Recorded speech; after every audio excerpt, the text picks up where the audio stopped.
Je m'en souviens. Avec Gilles Proulx.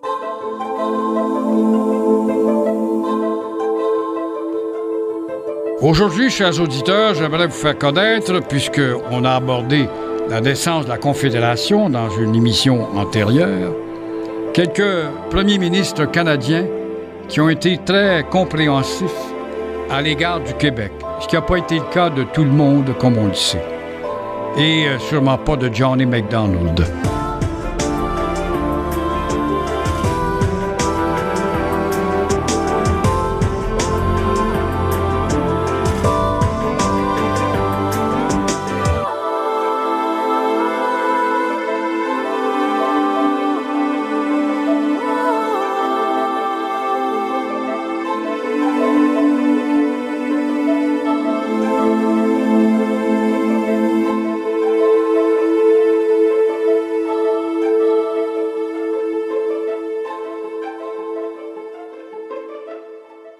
À travers l'histoire de la Confédération, l'un des premiers ministres les plus sympathiques et attentionnés au Québec, il y en a eu quelques-uns. Bien sûr, vous allez me nommer spontanément Brian Mulroney, qui a tenté de réconcilier l'irréconciliable avec l'arrivée de l'accord du lac Meech, et Robert Bourassa en était. Mais il y a eu auparavant un dénommé Joe Clark, qui n'a pas été là assez longtemps. Qui était-il, ce Joe Clark? C'est un gars qui est né le 5 juin 1939. C'est un enfant de la guerre, quoi. C'est un gars de l'Alberta. Habituellement, les gens de l'Ouest sont plutôt réfractaires aux demandes du Québec. Il venait de High River. Et au contraire, il était très attentif face aux jérémiades ou aux revendications du Québec depuis 1960. Il a opté pour des études universitaires en histoire. Voilà un homme qui comprenait le Québec et ses revendications, puisque lui-même était diplômé en histoire. Il avait obtenu son diplôme à l'Université de l'Alberta. Il a poursuivi ses études en sciences politiques à l'Université de Dalhousie. Et il devient, dans sa jeunesse, très attentif à la politique à cause de sa culture historique qui l'intéressait beaucoup. Il va devenir le représentant des jeunes progressistes conservateurs. Et là, il s'implique activement dans ce parti.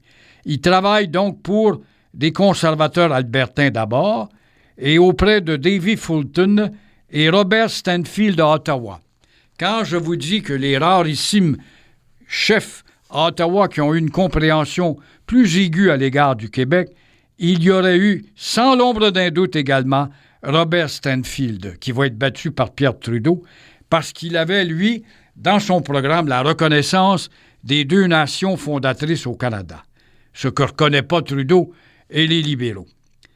De 1963 à 1965, Joe Clark est représentant national de la Fédération des étudiants progressistes conservateurs. En 1972, il va être élu député de Rocky Mountain et l'année suivante, il épouse Maureen McTeer, qui va s'impliquer en politique. En 1976, il participe avec succès à la course à la chefferie conservatrice. Mais même battu, il se révèle par ses discours. Il devient donc un candidat transcendant en qui on voit un avenir, il n'y a pas de doute.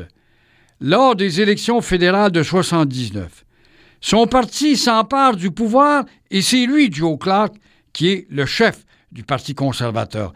Il devient le premier ministre d'un gouvernement minoritaire. Alors, il prend plusieurs décisions impopulaires. Il est minoritaire. Il est barouetté par le Crédit social de Fabien Roy à l'époque, notamment. Et il va aussi prendre la décision impopulaire de privatiser Petro-Canada et l'application d'une taxe de 18 cents sur le baril qui lui vaudront en tout cas la désapprobation des autres partis. C'est là-dessus qu'il se fait battre. En décembre, son gouvernement est renversé par un vote de non-confiance pris après la présentation du budget de Crosby, le ministre des Finances.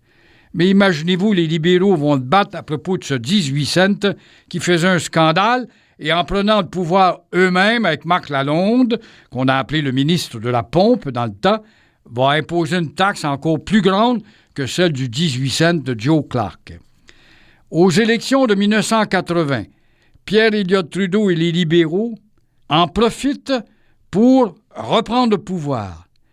Entre 80 et 83, Joe Clark est donc confiné au titre de chef de l'opposition.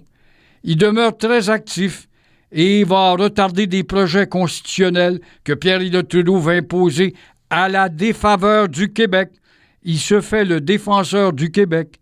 Et au Congrès conservateur du 23 juin 1983, là, même s'il est une vedette, il a subi un knock-out, si on veut. Il a subi une défaite humiliante et ça, la stigmate va rester. On aura donc besoin d'une personnalité transcendante, du nouveau sang, une nouvelle vedette, quoi. Et c'est ce qui va arriver au Congrès conservateur du 23 juin 1983. Et là, il perd la course au leadership au profit de Brian Mulroney, qui est la vedette montante. Mais malgré cette difficile défaite pour ce Joe Clark, il travaille quand même au sein de son parti pour défendre la politique du contrôle des armements dans notre monde. En 1984, Brian Mulroney va le nommer secrétaire d'État aux Affaires extérieures et avec Brian Mulroney, il va connaître la disgrâce du Parti conservateur en 1993 quand il y a eu ce lavage d'un bout à l'autre du pays avec la victoire de Jean Chrétien.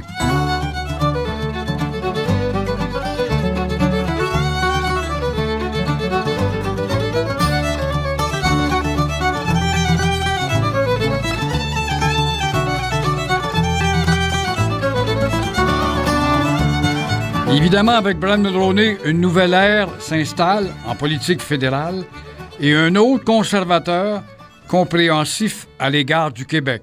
C'est plutôt rare. Toujours est-il que Brian Mulroney, qui est-il? Il disait toujours « Je suis le petit gars de Bécomo », comme vous le savez. Comme Joe Clark, son prédécesseur, c'est un enfant de la guerre. Il est né le 20 mars 1939 à Bécomo, de descendance irlandaise. Après ses études primaires et ses 9e et 10e années, il va entrer au St. Thomas High School de Chatham, au Nouveau-Brunswick, pour compléter ses études collégiales.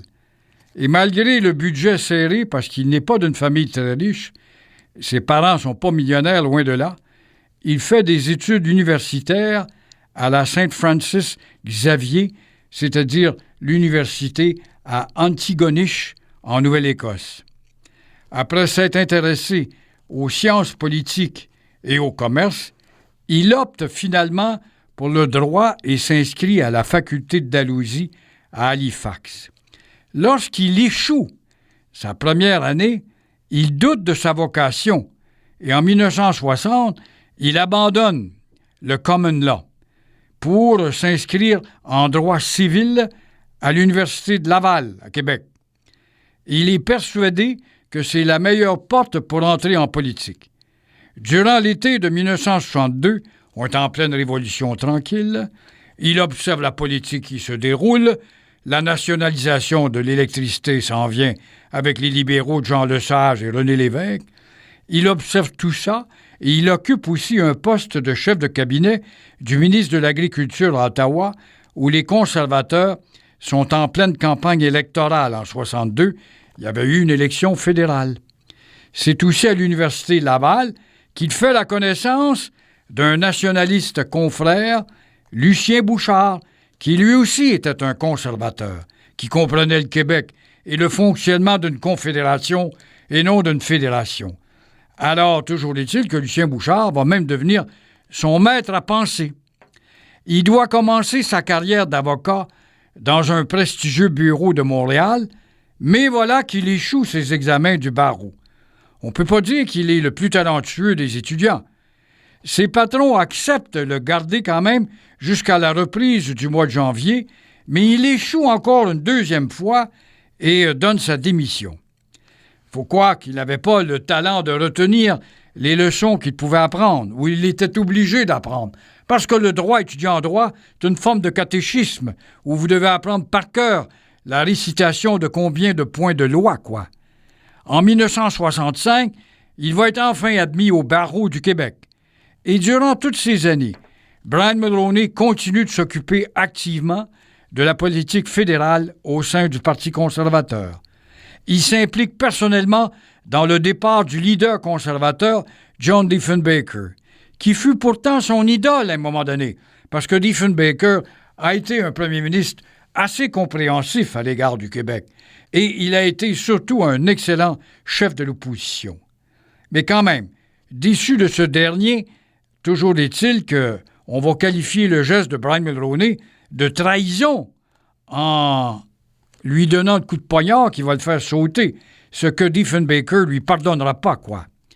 En 1968, Mulroney participe à la campagne électorale conservatrice, mais l'arrivée de Pierre Elliott Trudeau gâte la sauce, quoi, parce qu'on est rentré dans l'ère et la fièvre de la Trudeaumanie. Alors, ça ne facilite pas les choses et ça assure la victoire des libéraux. Et ce Robert Stanfield, conservateur qui reconnaissait les deux nations, se fait battre. En 1972, il rencontre une jeune fille d'immigrants, une Yougoslave, Mila Pisnik, qui devient l'épouse dès le printemps de 1973, et on la connaît depuis ce temps-là. Alors voilà pour deux conservateurs dits compréhensifs à l'égard du Québec. Il y en a un autre que je vous fais connaître à l'instant, et il s'appelle Lucien Bouchard.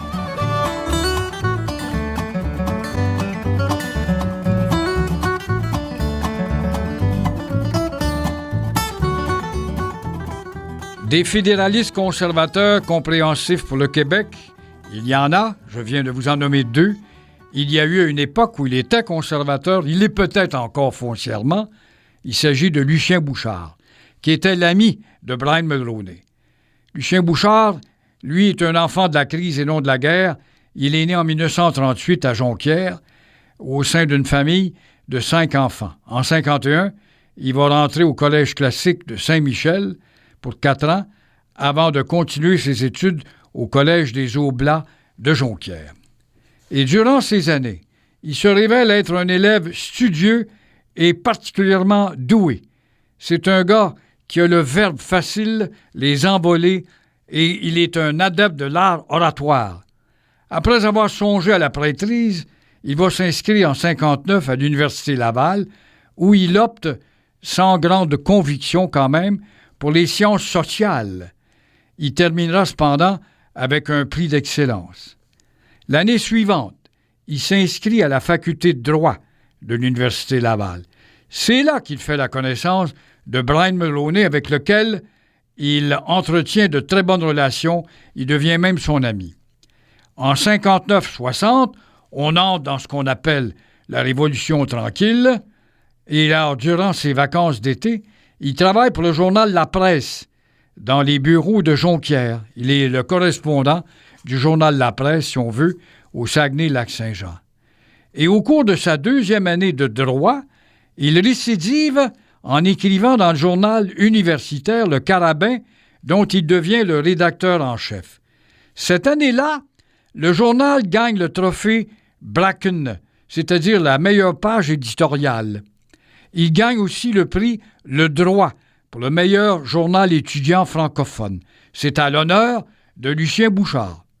En 1964, il complète brillamment ses études et s'apprête à faire sa cléricature dans le très connu cabinet Letourneau et Stein. 1964 toujours, Lucien Bouchard reçoit sa licence en droit avec le premier prix du barreau du Québec. Il exerce d'abord à l'étude de Roland Fradette à Chicoutimi. C'est un petit avocat de province. Il n'est pas encore une vedette politique qui va devenir un poids lourd, quoi. En 1966, il se marie en premières noces. En 1968, il participe à la campagne fédérale libérale à Chicoutimi et plus tard à la campagne provinciale. Imaginez-vous, en 1968, il est emporté, malgré qu'il est un conservateur de nature, par la Trudeaumanie et participe à la campagne de Trudeau. En 1970, il participe à la campagne des libéraux de Robert Bourassa. Il est loin de René Lévesque. Il est loin de Jacques Parizeau, comme vous voyez encore. Alors, toujours dit-il qu'en 1970, il va être nommé président des tribunaux d'arbitrage du secteur de l'éducation. Les événements d'octobre 70 vont quand même l'ébranler quand Trudeau porte atteinte aux droits. Ça ébranle fortement ses convictions fédéralistes. Et petit à petit, il devient indépendantiste et brise rapidement ses liens avec les libéraux. En 1973, sa nouvelle orientation politique lui fait quitter l'étude Fradette pour ouvrir son propre cabinet, son bureau d'avocat. En 1974, il représente les intérêts du gouvernement comme procureur au sein de la compagnie chargée de faire la lumière sur les incendies de la baie James. On se souvient du saccage à la baie James. C'était à l'époque où Robert Bourassa était au pouvoir. En 1975, il est élu bâtonnier du barreau du Saguenay. Comme vous voyez, se concentre beaucoup dans son royaume du Saguenay-Lac-Saint-Jean. Ne vient pas encore fureter avec Québec et Montréal. En 1975, il est élu bâtonnier du barreau et 2 ans plus tard, il est nommé commissaire à la commission Martin chargée de préparer une réforme sur les négociations dans le secteur public et parapublic. En 1980, il participe à la démarche judiciaire qui légifère sur la légalité du rapatriement unilatéral de la Constitution. Plus tard, il va même participer à la campagne électorale de Brian Mulroney en rédigeant ses textes pour les débats et les discours à venir. Il est derrière le fameux discours de 1984 à Sept-Îles, lorsque Brian Mulroney lance pour la première fois « Si je suis élu, je vais voir en sorte à ramener le Québec dans le giron constitutionnel, dans l'honneur et la dignité. » Juillet 85, il est nommé ambassadeur. Brian Mulroney le récompense en quelque sorte. Ambassadeur du Canada en France, à Paris.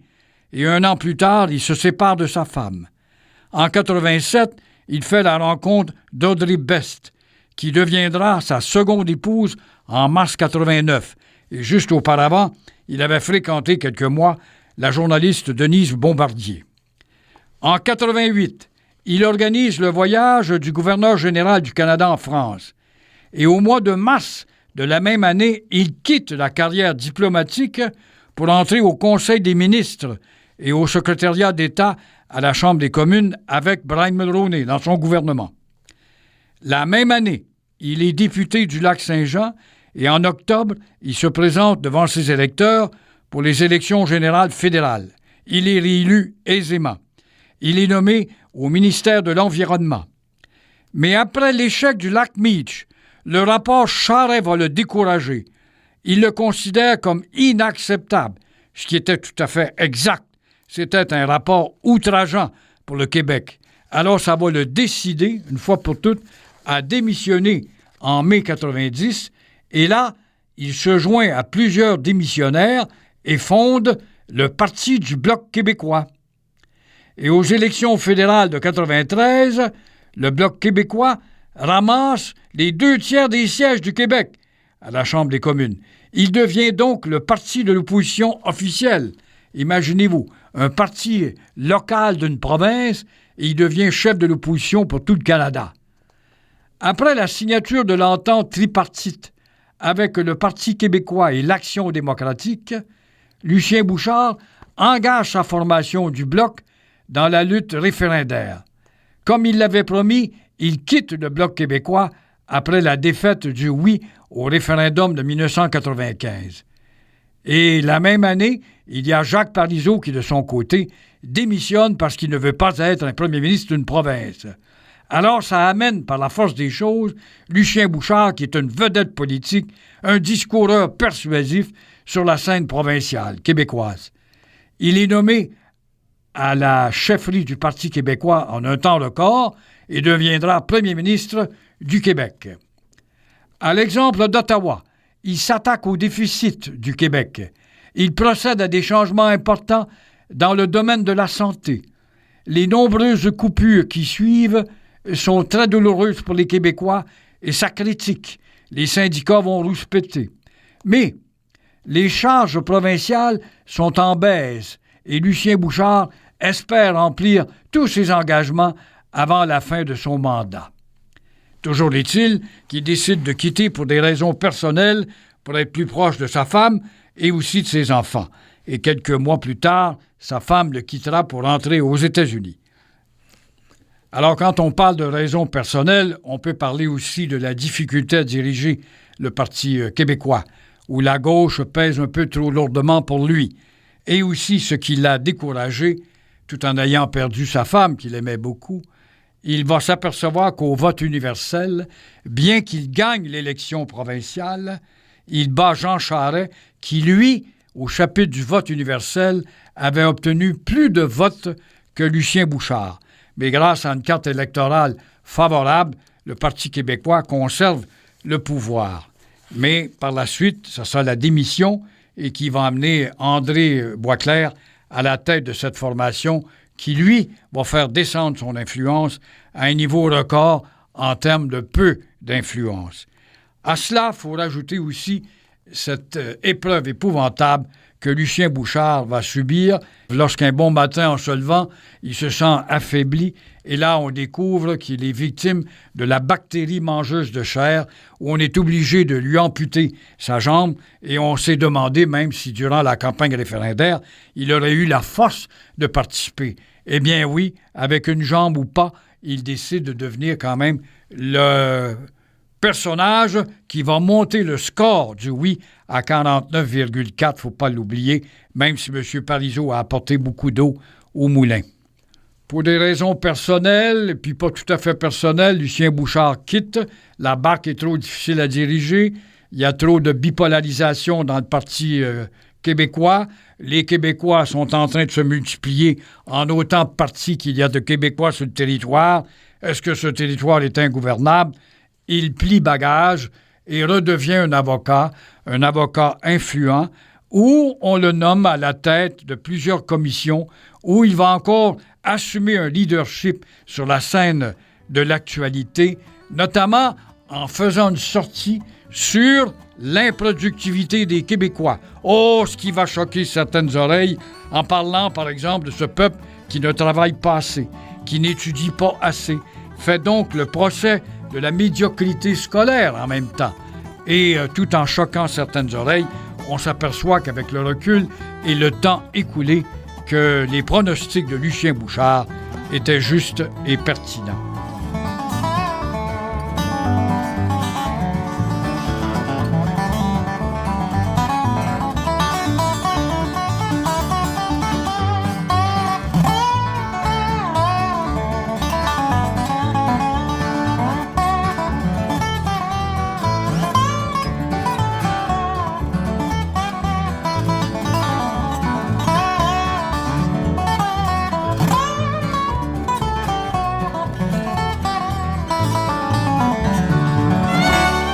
Alors voilà, mesdames et messieurs, je voulais vous faire connaître ces conservateurs qui ont été compréhensifs à l'égard du Québec, qui respectent de beaucoup la Constitution et celle des partages du pouvoir dans un éventuel remaniement de cette Constitution, que ce soit Brian Mulroney ou Joe Clark auparavant, tout cela a commencé avec eux à avoir cette compréhension des revendications du Québec. Lucien Bouchard devient indépendantiste par la force des choses. L'est-il encore ou a-t-il encore son vieux fond de conservateur? Peut-être, mais il n'en demeure pas moins que tous ces gens nous ont sensibilisés sur le respect des rapports constitutionnels entre un palier de gouvernement par rapport à l'autre. Il est clair que si Mitch avait été accepté, puisque ça faisait l'affaire de Lucien Bouchard, de Brian Mulroney ou de Joe Clark, probablement que nous n'aurions pas eu de référendum 95. Celui-ci est venu, en réalité, grâce au bousillage de Pierre Elliott Trudeau qui est sorti de son grenier, de même que Clyde Wells, qui était l'espèce de marionnette de Jean Chrétien, pour faire obstacle à ce projet qui timidement accordait des pouvoirs nouveaux au Québec pour qu'il puisse s'épanouir dans le Canada ou dans la Confédération sans faire craquer le beau pays que beaucoup de gens parmi nous, chers auditeurs, aiment de tout cœur. Et lorsque je parle de Mitch, c'était bien timide. Robert Bourassa se laisse persuader par un Brian Mulroney. Brian Mulroney, persuasif, va convaincre quand même les 10 premiers ministres du pays pour accorder au Québec une espèce de statut spécial qui lui donne un droit de regard accru en matière d'immigration, qui lui donne le droit de développer sa personnalité française, sa société distincte, qui lui donne un droit de regard dans la nomination des juges à la Cour suprême, qui donne un droit de regard de stopper Ottawa s'il veut faire des dépenses dans le secteur des provinces et notamment du Québec. Voilà, en quelque sorte, cette timide évolution qui n'a pu être acceptée par des statu-quistes qui font que le Canada et le Québec sont toujours dans l'impasse. Alors, c'est avec ces conservateurs, quand même, faut-il le rappeler, c'est pourquoi je voulais faire connaître ces 3 personnages, c'est avec les conservateurs qu'il faut rappeler que ces rapports plus harmonieux ont eu lieu et non avec les libéraux. Sauf peut-être une parenthèse chez les libéraux dans l'histoire, quand on recule à l'époque de Lester B. Pearson, qui, lui, soit dit en passant, était un diplomate de formation.